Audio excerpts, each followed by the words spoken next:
हर खबर पर आपकी नजर बेताब समाचार।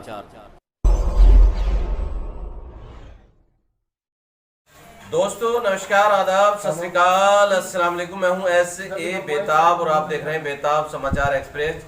आज हम मेरठ जिले की नगर पंचायत हर्रा में आए हैं और यहाँ जो चुनाव है 11 मई को चुनाव होना है और वार्ड नंबर 3 से सभासद की प्रत्याशी हैं श्रीमती अंजुम और जो एक शिक्षित प्रत्याशी हैं MA समाजशास्त्र से हैं वो, और उनके पति मोहम्मद शौकीन वो उन्हें चुनाव लड़ा रहे हैं और उनके मोहम्मद शौकीन के भाई हैं रईस अहमद फौजी जो रिटायर्ड फौजी हैं, और भी यहाँ दीगर लोग हैं। हम सब लोगों से बातचीत करेंगे, लेकिन सबसे पहले हम उनके पति मोहम्मद शौकीन से बात करते हैं। क्या कहना है उनका, क्यों चुनाव मैदान में आए हैं। जी सबसे पहले तो मोहम्मद शौकीन साहब आपका स्वागत है। जी अस्सलाम वालेकुम। वालेकुम सलाम। जी आप जो चुनाव में लड़ रहे हैं तो क्या पहली बार चुनाव लड़ रहे हैं या इससे पहले भी आप चुनाव लड़े हैं? जी इससे पहली बार भी लड़े थे, पिछली योजना में 2017 में 9 वोटों से हम चुनाव हार गए थे और अब की बार फिर इंशाल्लाह अगर जनता ने मौका दिया तो इंशाल्लाह जनता की सेवा के लिए जो भी काम होंगे वार्ड की बेहतरी के लिए उनको हम करेंगे इंशाल्लाह। तो पिछली बार जो आप चुनाव लड़े थे उसमें कितना वोट मिला था आपको? वोट मिले थे उसमें जी हमें लगभग 217 वोट मिले थे। हाँ। और हम 9 वोटों से चुनाव हार गए थे। 9 वोट से आप चुनाव हार गए थे। तो जो 9 वोटों का 9 लोगों का समर्थन, 9 मतदाताओं का समर्थन रह गया था, तो पिछले 5 साल में आपने कुछ मेहनत की है जिससे कि 9 लोग भी आपको समर्थन करें और उससे ज़्यादा भी करें?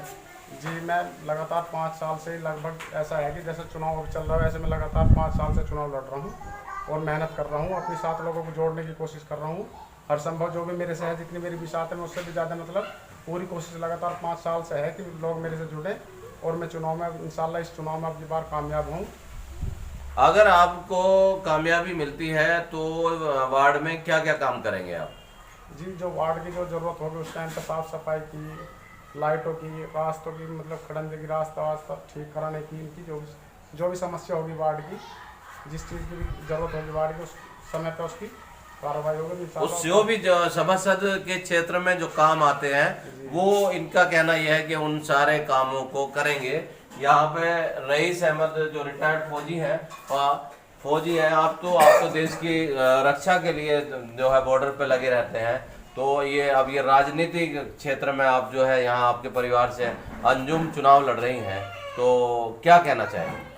नहीं, अंजुम जो है हमारी एक मेरी बेटी की तरह है ये, और पढ़ी लिखी है, एजुकेटेड है, तो दूसरों के मुकाबले पहले तो यही है कि ये पढ़ी लिखी लड़की है, अच्छा काम करेगी, अपने क्षेत्र के लिए अच्छा रहेगा, हमारे वार्ड के लिए वार्ड की ज़रूरतों को अच्छे से समझ सकती है। अगर कोई मान लो डॉक्यूमेंट संबंधी बात है तो ये कम से कम उसको रीड करके पढ़ के समझ के तब सिग्नेचर करेगी।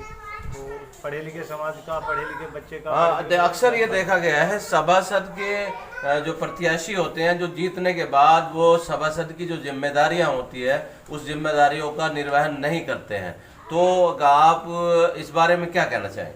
नहीं, अगर हमारा वार्ड नंबर 3 है जो हमारा मोहल्ला और परिवार ही है और हमारे को चुनता है, जो कि पूरी उम्मीद है इंशाल्लाह अल्लाह के नाम से पूरी उम्मीद है। हमने पूरे 5 साल इलेक्शन लड़ा है बहुत अच्छे से, और पहले भी हम बहुत छोटे से मात्र मार्जिन से रह गए थे किसी वजह से। तो अब की बार अगर हम अच्छी वोटों से जीते हैं तो हम अपना पूरा अच्छे से काम करेंगे। जो हमारे काम है, लाइक जैसे हमारे यहाँ पर सबसे जो प्योरिटी पे है वो साफ़ सफाई है।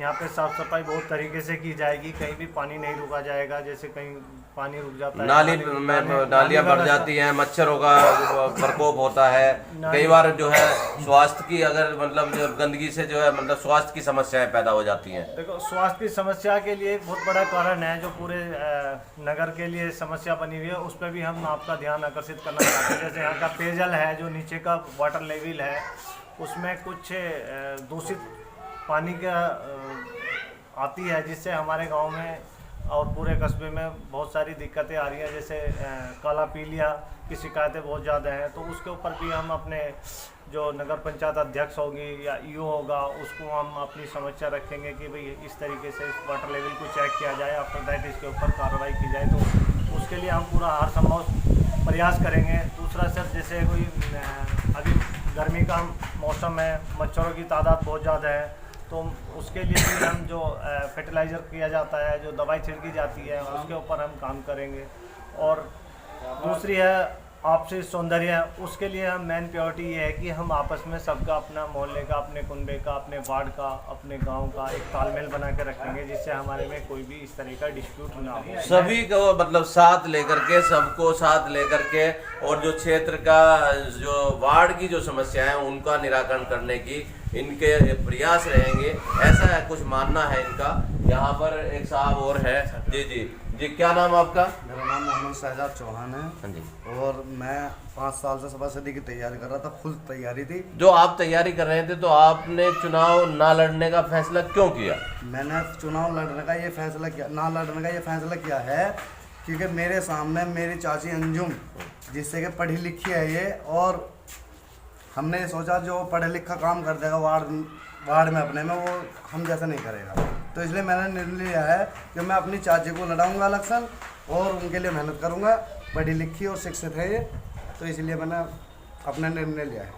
इसलिए इन्होंने ये फैसला लिया है कि ये अपनी चाची को, जो अंजुम यहाँ पे प्रत्याशी हैं, वो एमए समाजशास्त्र हैं, और हर्रा जैसे क्षेत्र में, यहाँ ग्रामीण क्षेत्र है, एक तरह से पिछली बार ये नगर पंचायत बनी, तो यहाँ इन्होंने ये फैसला लिया कि वार्ड नंबर 3 से जो सभासद की प्रत्याशी, अगर ऐसी शिक्षित प्रत्याशी को जिताया जाता है तो वाकई कुछ काम हो सकता है, ऐसा कुछ मानना है यहाँ के मतदाताओं का।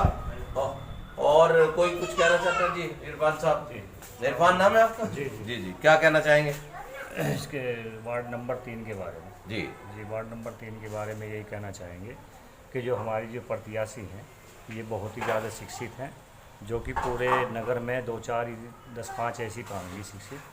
तो इसमें जो है हमने यही सोचा कि इससे बढ़िया प्रत्याशी कोई नहीं है। इंशाल्लाह इसे पूर्ण बहुमत से भी ज़्यादा हम इसे जीत दिलाएंगे इंशाल्लाह, हमारी जो है कोशिश यही है। जी, तो ये सारे लोग मिलकर के पूरी ये कोशिश है कि इन्हें जिताएंगे। जी, और आप भी कुछ कहना चाह रहे थे? जी नाम क्या है आपका? नाम राकिब है जी मेरा। हाँ, राकिब साहब क्या कहना चाह रहे हैं? बस जी हम तो यही कहना चाह रहे हैं जी, इन्होंने जब ये फैसला लिया है तो कुछ है इनके अंदर, और ये 5 साल से मेहनत भी कर रहे हो, और जब भी हमें ज़रूरत पड़ी है इनकी, ये हमारे पास खड़े पाए हैं, और इंशाल्लाह हम इन्हें जिताने का काम करेंगे। जिताने का काम करेंगे। जी जब भाई, क्या नाम आपका? साथ है जी। आपका क्या नाम है सर? खुशी मोहम्मद। खुशी मोहम्मद। खुशी मोहम्मद, क्या कहना चाहेंगे? बस वोट देंगे जी इंशाल्लाह। वोट देंगे, और वोट देंगे तो जीत होगी, हाँ जी। क्योंकि चुनाव में तो वोट से ही जीत होती है। जी जी। अच्छा, अब्दुल रहमान साहब, आप क्या कहना चाह रहे हैं? हम सब साथ हैं जी, और हाँ। भारी बहुमतों से हाँ, तो आपको पता है इनका चुनाव निशान क्या है? इनका चुनाव निशान हाथ का पंजा है। हाथ का पंजा। ये कांग्रेस की प्रत्याशी है, और ये कांग्रेस की प्रत्याशी को, ये आप एक बार दिखाइएगा, ये हाथ का पंजा, और ये जो है ये अंजुम पत्नी मोहम्मद शौकीन, और ये एमए समाजशास्त्र से, और इनका चुनाव निशान है हाथ का पंजा, और यहाँ इस बार लोगों ने हाथ के पंजे को समर्थन देने का फैसला किया। आखिर में आप कुछ कहना चाहते हैं? मैं सर यही कहना चाहूँगा अपने वार्ड नंबर 3 के मतदाताओं से कि आप जो है अपना फैसला लें और शौकीन को जिताओ। अगर शौकीन को जिताओगे तो बहुत मतलब क्षेत्र के लिए विकास की हम पूरी जितना कोशिश होगा हम कोशिश करेंगे कि पूरा विकास किया जाए, और जो भी सुविधा सरकार से मिलेंगी उन सारी सुविधाओं को हम लेकर आएंगे। तो आप सभी मतलब वार्ड नंबर 3 के जितने भी मतदाता हैं उनसे बहुत ज़्यादा गुजारिश है, बहुत ज़्यादा रिक्वेस्ट है, बहुत ज़्यादा खुशामद से है कि आप लोग जो है हाथ के पंजे को वोट दो और भाई शौकीन को जिताओ। इंशाल्लाह इसकी जीत होगी तो आप सबकी जीत होगी, और आप सब ये महसूस करोगे कि आपने बहुत सही आदमी को वोट किया। ठीक है, धन्यवाद। राष्ट्रपति बोल देगा।